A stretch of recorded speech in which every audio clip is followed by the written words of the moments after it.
This happened a number of years ago when both my family and my cousins went fishing nearly every weekend in the summer. My memory's a bit vague, so please forgive me on the details of this story. But I can assure you that the events really took place that day. It was a beautiful day, and we had decided to go fishing in Hastings, Minnesota.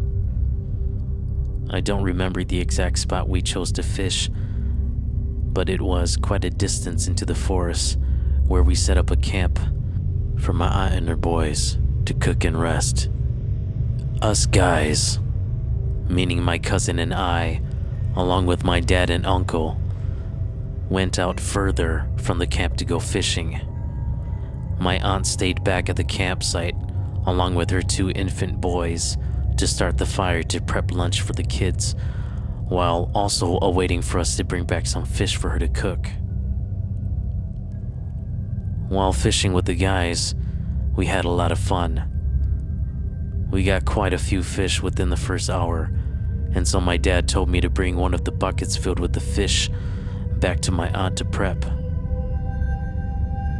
When I got back to our campsite, my aunt had just finished cooking some brats and steak over the fire. She asked if I wanted a brat, and I said yes. So I sat there to eat quick as I grabbed a Pepsi from the cooler.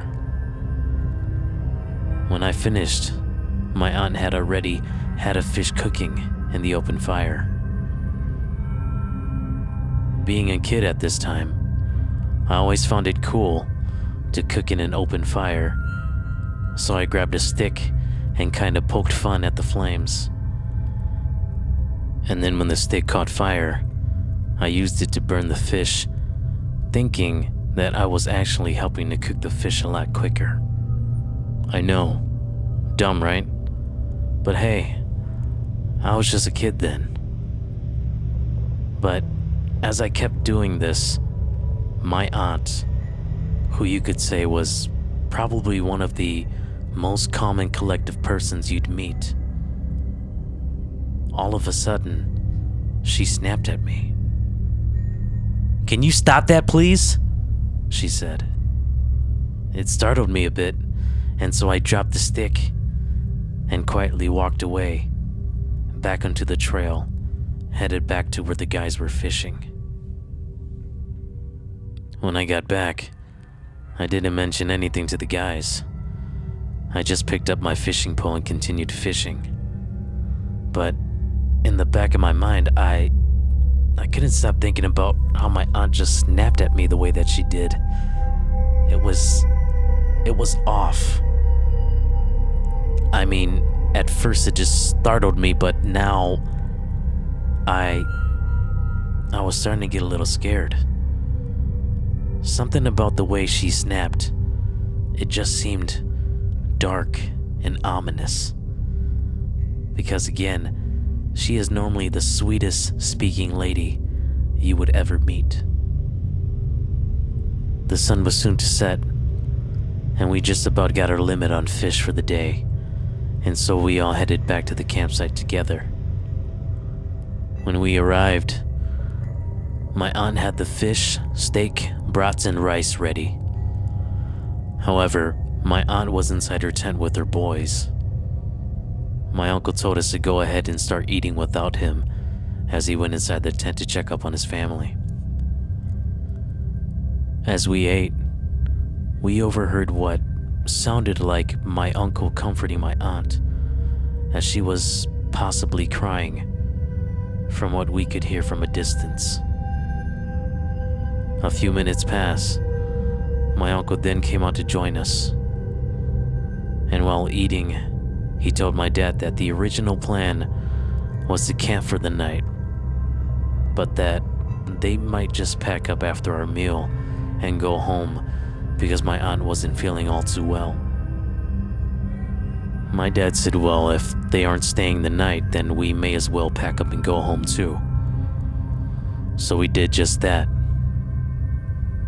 My cousin and I were disappointed because we had talks about staying up all night to tell scary stories and whatnot. But I know what you're probably thinking. That's it? Where's the scary part to the story?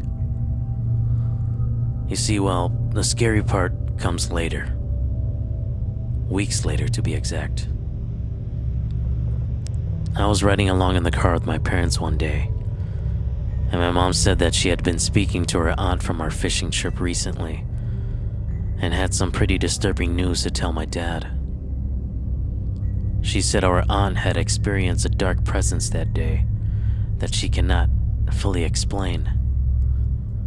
My aunt had told my mom that when she had stayed back at the campsite with her 2 infant boys, that as soon as us guys left to go fishing, that she felt a heavy burden come down upon her chest.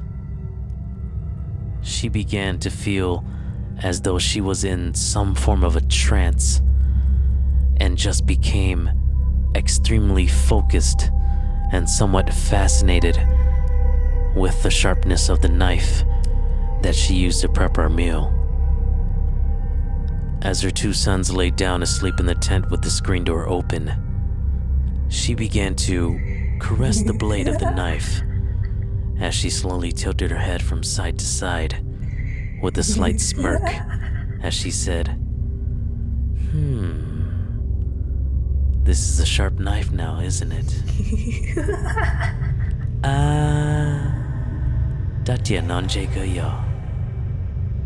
But exactly how sharp is it now?